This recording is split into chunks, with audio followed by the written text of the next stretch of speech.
Ya han pasado 10 años de aquel suceso, pero lo recuerdo claramente, pues es la experiencia más aterradora que he vivido. Era mi último año en la Facultad de Comunicación y todo era perfecto. Fotografía y edición era mi materia favorita, y aunque demandaba mucho de mi tiempo, me encantaba estar viviendo mi sueño de niño. Ser reportero. Los proyectos finales se acercaban, y uno de los que más me emocionaba era el de esa materia, pues debíamos poner en práctica todo lo que habíamos aprendido durante el semestre. Sinceramente era muy bueno en eso. Siempre tenía las mejores notas, pero esta vez no sabía sobre qué hacer mi proyecto. El proyecto era en equipos, y teníamos que hacer un documental en vídeo acerca de algún tema interesante, y principalmente captar la esencia de algún lugar, que debía tener mucha historia que contar. Mis amigos y yo habíamos pensado en un ex-museo. Iba a ser increíble retratar cada detalle, pero el encargado nos dijo a última hora que nuestra propuesta había sido desacatada, así que teníamos que encontrar otro lugar. Al llegar al departamento le conté a mi novia sobre aquel inconveniente. Ella se quedó pensando un rato y después me comentó que le habían contado sobre un hospital psiquiátrico abandonado en las afueras de la ciudad, que tenía una gran historia, puesto que había sido el más popular en los 70s. A ella le encantaban las historias de terror, y por eso sabía demasiado acerca de eso. Aunque para ser sinceros, a mí no me gustaban mucho esos temas. Era escéptico, y me parecía ridículo pensar en objetos que se mueven solos o fantasmas. Pero la idea no sonaba tan mal, pues podíamos hacer un reportaje sobre lo acontecido ahí y grabar todo el lugar por la noche. Seríamos la sensación, pues dudaba que alguien más hiciera algo así. Hice la propuesta a mis amigos y ellos aceptaron, pero de nuevo debíamos pedir permiso. Mi novia me pidió ir con nosotros, ya que le emocionaba mucho conocer el lugar. Acepté con gusto, e incluso le dije que podía estar en la grabación con nosotros si es que aceptaban darnos permiso, y así vivir la experiencia junto conmigo. Decidimos ir al día siguiente saliendo de la universidad. Íbamos mis 3 amigos, Pedro, Juan y Jorge, mi novia Raquel y yo. Nos llevó algo de tiempo llegar hasta ahí, y en el camino íbamos planeando qué decir para que nos dieran permiso. Incluso llevamos un oficio de la escuela para que fuera más fácil. Después de una larga hora de camino llegamos, y la verdad nos sorprendimos cuando vimos lo grande que era el lugar. Yo no creía en nada de vibras, pero si pudiera describir la vibra de ese lugar diría que era pesada y aterradora. El hospital era enorme. La pintura que alguna vez fue blanca estaba desgastada y ahora era amarilla. Eran 3 pisos, y la puerta de entrada era gigante. Estaba grafiteada, seguramente por la gente que se metía y vandalizaba por la noche. Daba un aspecto espeluznante. El guardia nos recibió con desconfianza, pero después de contarle el proyecto, se portó muy amable. Aceptó que entráramos y grabemos, siempre y cuando no hiciéramos ningún daño a la propiedad. Además nos dijo que él no se hacía responsable de cualquier acontecimiento extraño, porque en aquel lugar pasaban cosas muy raras. Nos empezó a dar un recorrido y nos contó acerca del lugar.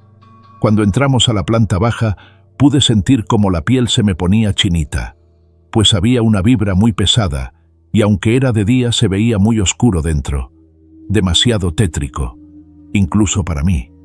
Las paredes estaban pintadas de blanco, pero se notaban manchas de lo que parecía ser sangre. La recepción tenía una computadora y un teléfono muy viejos, todos llenos de polvo, así como papeles, lo que parecían ser expedientes, y un libro de visitas aún abierto con la fecha del 7 de septiembre de 1966. Nos llevó a los cuartos. En ellos solo había una cama individual y una pequeña mesita de noche al lado. La pintura de estos era diferente. Estaban pintados de un verde opaco y triste. Estaban llenas de rayones por todos lados, dibujos extraños, y algunos tenían grafitis recientes. Después, mientras subíamos las escaleras, nos contó que ese hospital había sido clausurado en 1970, ya que se practicaban lobotomías y experimentos aterradores a muchos de los pacientes, que definitivamente nunca saldrían, pues quedaban mucho peor o muertos. Experimentaban a través de electrochoques, de encierros con los miedos más grandes de los enfermos.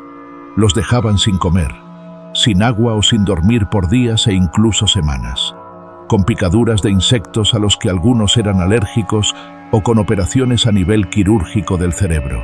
Cuando llegamos al segundo piso, la tensión comenzó a crecer. En el aire se respiraba terror y desesperación. Aunque nadie dijo nada, estoy seguro de que todos lo sentimos. En esa planta había cuartos como los de abajo, muchísimos más de hecho. También estaban las duchas, los baños que aún estaban sucios y alrededor de 10 consultorios con camillas metálicas, medicamentos e instrumentos quirúrgicos. En estos lugares habían fotos de los médicos así como certificados colgados en las paredes. Pudimos notar que la foto de un médico en particular se repetía en varias ocasiones. Cuando le preguntamos al guardia, nos dijo que aquel hombre había sido el director del lugar y que era quien practicaba los experimentos y las operaciones. En este tipo de hospitales no hay muchas ventanas. Nos explicó, pues podía darse el caso de suicidios. Solo existían 2 muy grandes y nos contó que todas las noches las cerraba y amanecían abiertas. Al finalizar, nos dijo que el recorrido lo podíamos hacer al día siguiente. Podíamos grabar, ya que era su noche libre y nadie los molestaría. Además, nos iba a prestar unas colchonetas por si queríamos dormir y listo. Teníamos lo que podía ser el mejor reportaje de la carrera. Una experiencia increíble y aterradora. De regreso todos estábamos muy emocionados. Nos organizamos con lo que llevaríamos. Cámaras que instalaríamos en el lugar, micrófonos y por supuesto comida. Al siguiente día, Raquel me ayudaba a preparar lo necesario. Se nos había hecho algo tarde, pues habíamos ido al cine y a comer algo. Así que íbamos con prisa. Mis amigos llegaron por nosotros y nos fuimos. Íbamos muy felices, porque ese sería el pase a no hacer el servicio social y a buenas notas en nuestra materia favorita. Llegamos, y el velador ya nos estaba esperando. Eran las 11:00 de la noche. Nos recibió con gusto, y se puso contento cuando le dimos la comida que le habíamos comprado. Nos acompañó a instalar las cámaras y no voy a negar que todo se veía muchísimo más aterrador de noche. Por un momento tuve el impulso de salir corriendo, pero no quise verme como un cobarde, aunque después de todo supe que todos ahí sentían lo mismo y me arrepiento de no habernos ido. Instalamos todo, cenamos, nos deseó buena suerte y se fue a su casa. El lugar era muy grande y habían 1000 puertas, así que nos recordó que la única puerta de entrada y salida era la que estaba llena de grafitis. Comenzamos la grabación y el recorrido. Empezamos por la parte de abajo contando lo que sabíamos del lugar. Caminábamos muy despacio y sonreíamos a la cámara. Todo iba normal, hasta que llegamos al piso de arriba y pude sentir la pesadez en el aire. Pues a pesar de que teníamos las linternas, la oscuridad parecía consumir la luz cada vez más y el aspecto de aquel lugar, lleno de camas vacías, de paredes llenas de sangre e instrumentos quirúrgicos, resultaba horrible. Raquel nos dijo que la vibra era mala puesto que en ese lugar hubo mucho sufrimiento, desesperación y locura, provocada o normal. Ya eran las 2:00 de la mañana y todavía nos faltaba recorrer mucho del lugar, pero ya estábamos muy cansados, así que decidimos dormir 1 hora para reponernos y seguir. Nos acomodamos en las colchonetas y descansamos. Fue difícil pues los ruidos provocados por el eco nos ponían nerviosos, pero al cabo de un tiempo el despertador sonó. Nos levantamos y parecía que teníamos aún menos energía que antes. Nadie entendía por qué. Tomamos algo de agua y decidimos seguir. Llegamos al último piso. Pasamos por las 2 ventanas y nos dimos cuenta de que estaba abierta, aunque antes de irse el velador la había cerrado. Esto nos causó miedo, pero no dudamos en decirlo en el vídeo. La grabación quedó increíble. Terminamos alrededor de las 6 m. Eso marcaba el reloj. Pero lo raro era que aún se veía oscuro. quizá por el edificio. Decidimos separarnos para ir por las cámaras. Los chicos ya estaban cansados y Raquel estaba nerviosa. Me dijo que ya se quería ir, que tenía miedo, pues había visto una sombra pasar cuando caminó hacia el baño. La calmé y le dije que solo era cuestión de juntar el equipo y después podríamos ir a casa a descansar. Más tranquila me dio un cálido abrazo y me ayudó a meter el equipo de grabación en la maleta. Después de 1 hora ya estábamos casi, todos abajo. Solo faltaba Raúl. Le gritamos en varias ocasiones, pero fue en vano. Él no respondía. Lo llamamos por teléfono, pero no había señal. Decidimos ir a buscarlo. Todos ya queríamos largarnos de ahí e ir a dormir, pero no lo encontramos. Así que revisamos las grabaciones en la computadora de la última hora y primero no encontramos nada. Pero después de un rato, en el minuto 46, pudimos ver a Raúl caminando hacia una de las cámaras, hasta que algo invisible lo aventó con fuerza y lo arrastró fuera de ahí. Sorprendidos y muy asustados, pudimos notar cómo se nos ponían los pelos de punta. Raquel empezó a llorar. Estaba aterrorizada. Traté de calmarla, alentando a todos a buscar a Raúl. Pero a pesar de todos nuestros intentos, no pudimos encontrarlo. Ya había pasado alrededor de 1 hora y media y seguía oscuro. Debían ser ya las 7:30 de la mañana. Nuestros teléfonos no tenían señal y tenían muy poca batería, y en el lugar no había luz. 2 de las lámparas aún tenían pila, pero finalmente decidimos salir a buscar ayuda, ya que parecía que el hospital se había tragado a mi amigo y ya no sabíamos qué hacer. Abrimos cuidadosamente la puerta llena de grafitis, esperando encontrar por fin algo de luz del día. Pero lo que vimos nos heló la sangre por completo, pues al otro lado de la puerta había otro pasillo, no la salida. Aunque habíamos jurado que esa era la puerta, era la única con esos dibujos. No podíamos creerlo. Habían más y más pasillos, pero seguimos adelante. Pensamos que quizá el miedo y el sueño nos estaban haciendo una mala jugada, que la puerta estaría más adelante, pero no la encontramos. Al pasar por uno de los cuartos vimos una silla de ruedas ya muy vieja. Seguimos sin hacer caso, pero algo nos hizo voltear. La silla había salido de la habitación y estaba atrás de nosotros moviéndose lentamente. El cuerpo nos temblaba y la boca se nos abrió involuntariamente. Se sentía mucho más frío en el lugar y la luz era muy poca. Salimos corriendo de aquel pasillo hasta llegar a lo que parecían las tuberías del hospital, donde seguimos buscando a nuestro amigo, pero era inútil.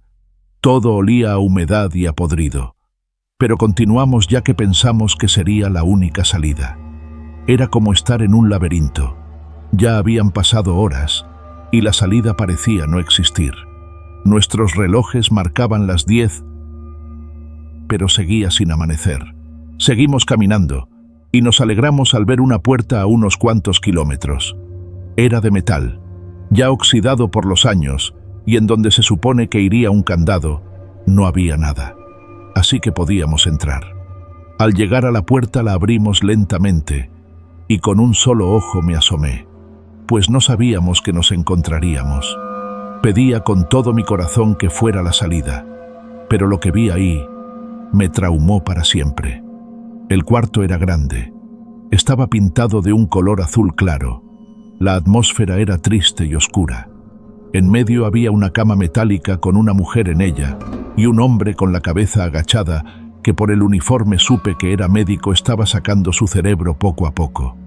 No pude evitar soltar un grito y en ese momento el hombre volteó. Su cara estaba muy pálida y sus cuencas estaban vacías. De su boca salía sangre y se veía muy enojado. A pesar de eso, pude reconocerlo.